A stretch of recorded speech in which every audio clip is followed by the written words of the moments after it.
All right, we're turning off the road, Trail Canyon Road. There's Boundary Peak. 7-8 miles to go. This is what the road looks like getting up to the trailhead. Snow driving in. There's Lake Road driving up the road.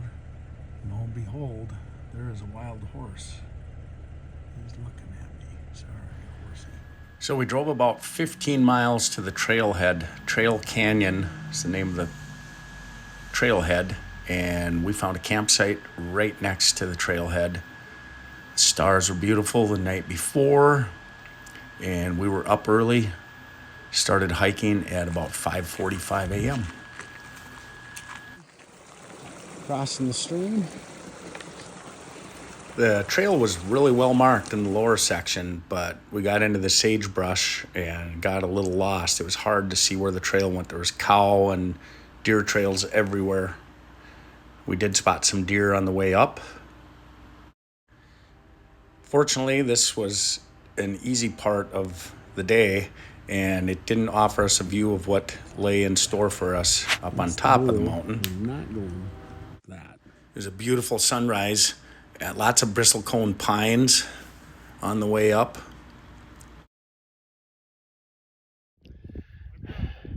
Just about to the saddle.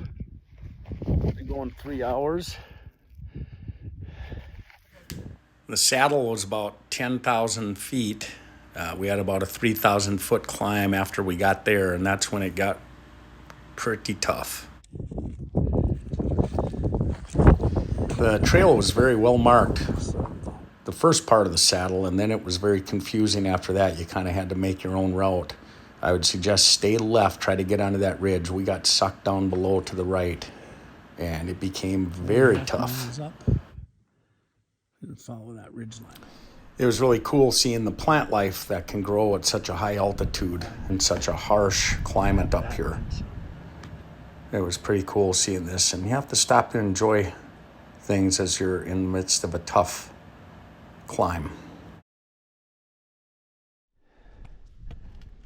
Some big scrambling through boulders.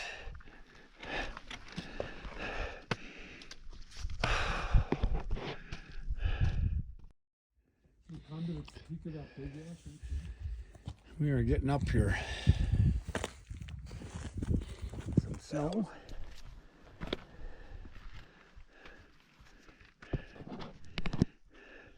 There's some badass scrambling we've been doing. By far, hardest climb I've ever been on.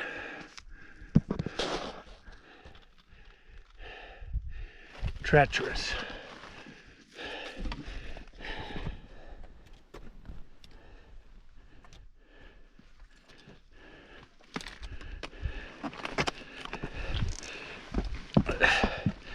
There's some freaking scrambling. Looking down. Benton Springs over there.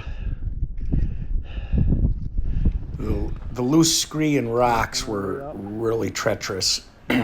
Hiking poles I would recommend are a must. Long ways down. The rocks were loose. They were falling below us. We actually saw a guy up here with a helmet on, which was actually a smart idea. I kind of laughed when I first saw it, but it was tough going, slow going. You had to choose your footsteps carefully. Hello, Nevada. We made it to the big ridge. A huge climb up to here. Once we got up onto the ridge, it wasn't as bad. The trail was kind of marked, but you just really had to follow what looked like the best spot. Here, 13,000. Made it. Few more one moment. Few more steps.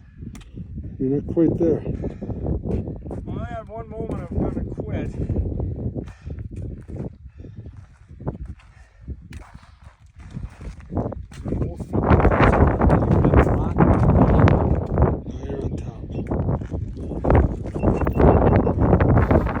Getting up to the top was a wonderful feeling, and didn't give it much thought until we started heading down of how tough the climb down was going to be.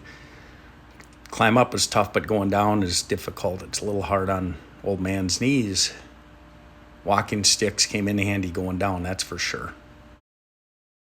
This is the highest elevation in Nevada. Technically not the highest mountain, as this is a sub-peak of Montgomery Peak, but it is the high point of Nevada. Wheeler Peak is the highest alone standing mountain. I climbed that 2 years ago. That was much easier than what this climb was. Late afternoon trail mix. Dropping out of the saddle, down into the valley. We got about 3 miles back to the car from here, but it's all done. Well, we made it. 13.5 hour day. We decided on the way down we were going to camp another night. We were too tired to drive down the 15-mile Jeep trail to get up here.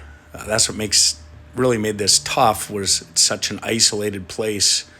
You definitely wanted to come prepared. If you did get hurt or something and needed rescue, it would be a long time before anybody could get up there to you. So cross this mountain off my bucket list. It was a great weekend up in the mountains.